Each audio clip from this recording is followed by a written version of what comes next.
So for my accident, what the situation was, I knew something bad was going to happen. I actually brought a cross with me.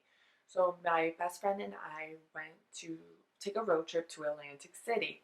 Um, I was like to myself, something bad's going to happen. Something bad's going to happen. I know it, but I also thought it was my fear because I never went on a trip with a friend. My mom was the type of that was like, you're never sleeping over someone's house.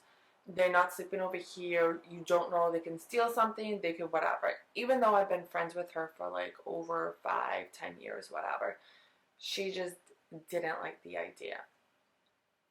So I was like, you know what? It's just my nerves. Nothing bad's gonna happen. It's just my nerves. She had a DUI, so she was unable to drive the any part of the trip. Going there was fine. We had a lot of fun. We stayed at one of the hotels. We took a little jitney, was this little bus to take to the boardwalk. We had clubs, we went to casinos, and I think that was like probably one of the first times she was surprised at me because I was like, oh, like after we went to the clubs or you could drink on the beach at night. So after that, she'd be like, okay. And I'd be like, let's go to the casino at like 2 in the morning. She's like, what? But it was, so as we're like crawling in from the bars and drinking and everything, to the casino, these little old people were like having breakfast and everything because they're just starting their day. But I also remember one of my trips was to Shoegazzle, which I recommend if you go. I remember one of the shoes, the stem, actually getting stuck in the boardwalk, and I was so annoyed because my friend's like, ah, and I was like, are you fucking kidding? My shoe is stuck. It's probably like one of the last times I remember wearing heels like that. So the day of my accident, what happened was we went to the casino and she just wanted to win a little more money, which was fine. But she also wanted to get gifts for her boyfriend at the time. So I was like, you know what? Like, I didn't see her leaving the casino anytime soon. So I was like, you know what? I'm gonna go get the gifts that you want, and I will meet you back. We came back. We ended up leaving, and we were going to New York City.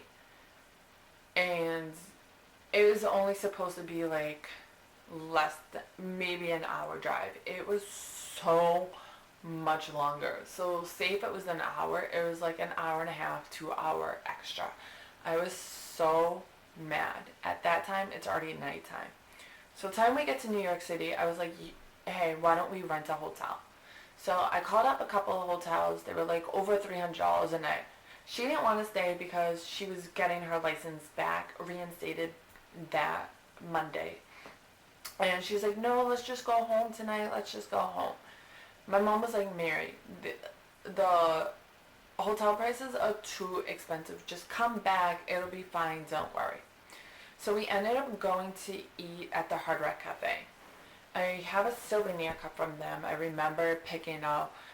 It would light up.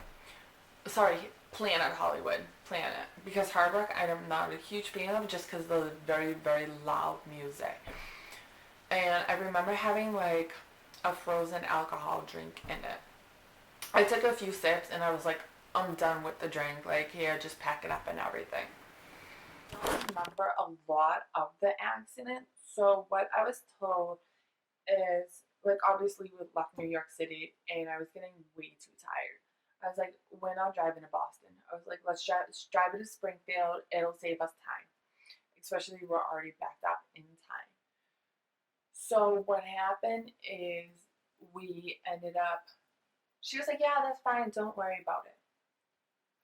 What was told to me through my husband and through my mom and family members is I called them up saying that I was way too tired to drive. I ended up trying to sit on pull over on one of those rest stops, but apparently there was shady people, and I just didn't feel comfortable. It's my friend and I were both girls, so I didn't feel comfortable. So we kept on going. The next thing I know, um, My husband also said that I called him probably at like about 1 in the morning. I was like, babe, I'm so tired. And he kind of knew. He was like, no, babe, it's okay. Like, you're almost home. Like, don't worry about it and everything. And he was like, from that, I knew something bad was going to happen. All I can remember is my friend screaming, slam on the brakes. And I said I was. The next to be going this way. The car turns to the other way. And my friend gets out of the car. She's trying to look for someone to stop somebody to be like, help us. Like, oh my God, like we just got into a really bad accident. Comes back to the car and was like, nobody's stopping. It's 2, 3 in the morning by now. We're in Connecticut, seeing what happened. And she went back and I heard her talking to someone. I'm in the driver's seat. I tried to move over to the passenger seat. I could have sworn I did. I moved my right leg over, and then I go to move my left leg. And I'm like, what the hell? Why isn't it moving? Why isn't it moving? Like, WTF? Like, what is going on? I look down. I literally seen my whole bone right here. This whole bone. I seen it. I seen the blood. And from right there on, I knew I lost my leg. I was like, are you kidding me? Then I heard my friend talking to a female be like, yeah, we seen what happened to you girls on the accident. We're calling 911. Don't worry about it. Once I heard that, I blacked out. The next thing I remember is waking up in a hospital bed. What I remember is being in a hospital bed. It's really dark in there. And there was a nurse on the side. She was like reading a book or something. And I look up, I was like, did I lose my leg? She's like, you did. I'm like, okay. And I went back to sleep. I think I didn't become depressed because when I seen my leg, I knew it right away. If I didn't see my leg like that, then I probably would have been depressed and probably would have weighed 600 pounds of whatever my cousin says. Because they all would have been like, you are so positive for something that happened, so traumatic to you. Also, I only seen this bone. I don't understand why my limb is so short. Well, apparently, according to my friends and my family, because I did black out, I actually was talking. They had a cop did a tourniquet, and that's what saved my life. And he asked me, is it tight? I said yes. And he was like, this really might work. Mind you, they actually stopped, the first responders stopped doing tourniquets in the fields because of limb losses and everything. But this was actually going to save my life. There's also said that there's, I want to say 8 pints of blood in you. I lost 6 pints, you guys. So I only had 2 pints in me. Another thing is, I was talking to my friend in the car the whole entire time. Don't ask me what I was talking about. I don't remember. When the ambulance came, it was said that, I was like, okay, the ambulance is here. And I was like, oh, my mom told me when you get into an accident, you don't take a nap. When I first got into a car accident way back in the day, my mom told me 2 things. You never take a nap because you could have a concussion, and you never eat anything because you could have internal damage. So you always want to wait a couple of hours. So apparently I remembered that during my accident. So I told the ambulance, and I told my friend, and I told the cop. I was like, oh, I can't sleep at anything.